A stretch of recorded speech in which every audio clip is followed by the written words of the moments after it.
Hey folks, I recently showed you a video that is a spruce ukulele with a maple back and sides. One of probably thousands I've had over the years. And we haven't talked about spruce. We've talked about cedar quite a lot on this channel because it's my particular favorite. But I do love the intricacies of spruce as well. So let me just talk about spruce for a minute in general. The most common that you'll see on a guitar top is Sitka spruce, particularly for soundboard construction. And it's really quite malleable type of spruce, usually light in tone, sometimes some discernible grain line.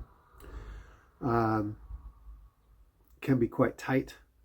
And they're great really for aggressive or gentle playing. You can sometimes get quite a hard spruce, Sitka spruce top, and sometimes a little bit softer.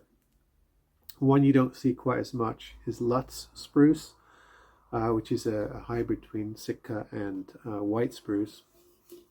Similar to spruce in terms of properties, perhaps more consistent tone, not quite as malleable from piece to piece. But you do get it occasionally. In guitars and also acoustic guitars, you sometimes see Eastern red spruce, commonly referred to as Adirondack.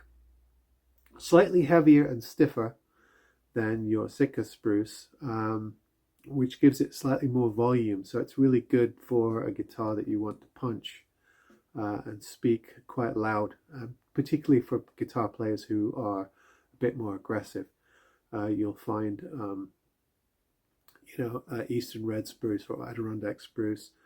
Something you see a little bit in the guitar world, certainly in the violin world, is Engelmann spruce, which is a bit lighter and less stiff than either Sitka or Adirondack, which gives it volume and projection, making it ideal for perhaps a more delicate style, which is why you sometimes see it in the violin world.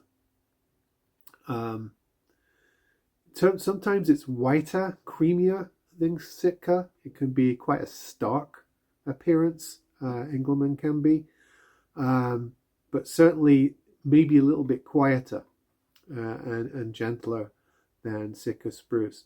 You also have various types of European spruce. Sometimes it'll be referred to as Alpine, sometimes German or Carpathian.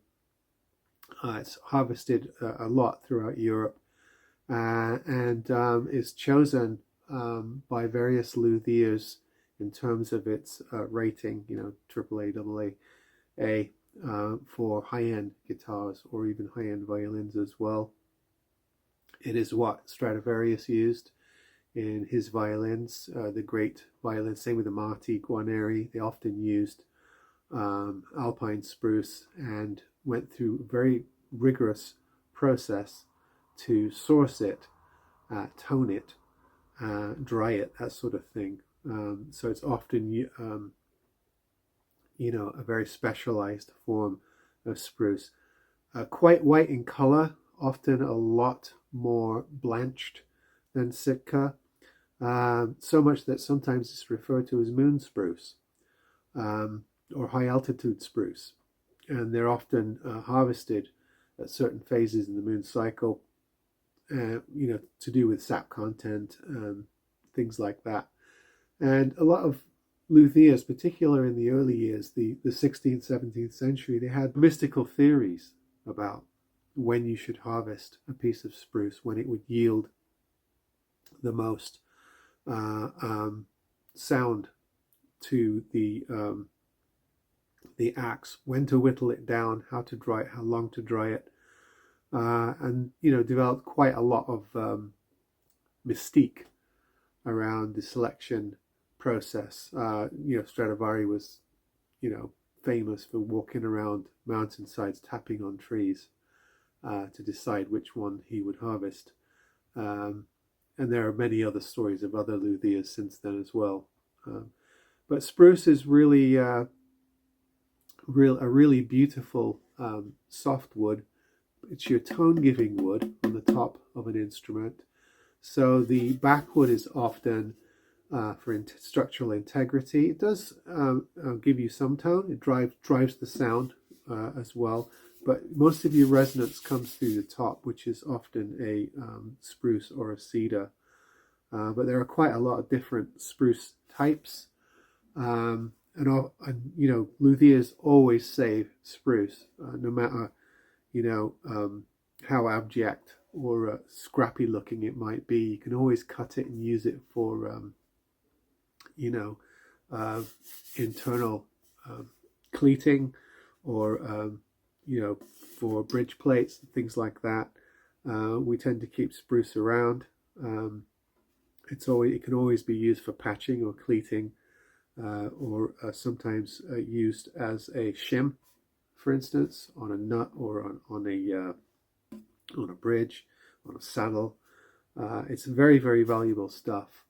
But anyway, there's sort of a little overview of the different types, and there's lots of this online that you can find.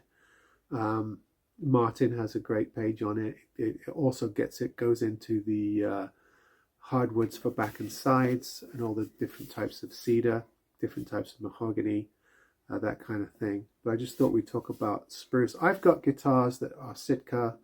I've got a guitar that's Engelmann. I've had guitars in the past, I don't think I have at the moment, that are red spruce or Adirondack guitars. I have a violin that's probably alpine spruce, or at least German spruce, as it's made in Germany. And a cello as well, that's probably alpine. So there's a lot of spruce in and around me, and it's a wonderful material. And hopefully we never run out of it, because it is, you know, very, very essential to the world of instrument making, particularly stringed instruments. You'll find spruce on mandolins, you'll find spruce on ukuleles like this, you'll find it on various folk instruments. So we need it. And, you know, as I say, it's normally graded. The higher end instruments are graded. AAA, AA, B, that kind of thing, and you can get it, you know, solid in various gradations. You can get it carved, topped. It carves quite nicely because it's a softer wood, and of course you can get various styles of laminate spruce as well that are not essentially bad. Obviously, it's not as desirable as a solid spruce, but there are lots of laminate spruce guitars that sound absolutely fantastic.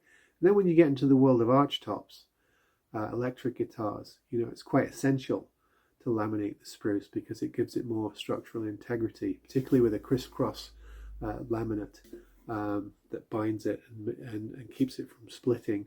So the magical tree grows all over the northern hemisphere and in some parts of the southern hemisphere as well, and it's essential to the world of instruments. So here's to spruce.